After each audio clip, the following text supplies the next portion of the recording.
Hello বন্ধুরা, আজকে আমি মাংস রান্না করে দেখাবো। প্রথমে কড়াইতে তেল দিয়ে আলুগুলো হালকা করে ভেজে নিচ্ছি। এখন আলুগুলো ভাজা হয়ে গেছে, এখন আমি নামিয়ে নিচ্ছি। আবারও কড়াইতে তেল দিয়ে প্রথমে লঙ্কা, পেঁয়াজ, রসুন, আদা দিয়ে কিছুক্ষণ নাড়াচাড়ার পর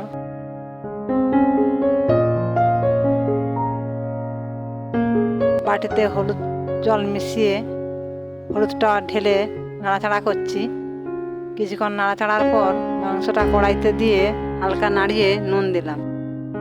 এরপর টমাটোর আর ভাজা আলুগা দিয়ে কিছুক্ষণ কষিয়ে জল ঢেলে খুন্তি দিয়ে নেড়ে চাপা দিয়ে দিলাম।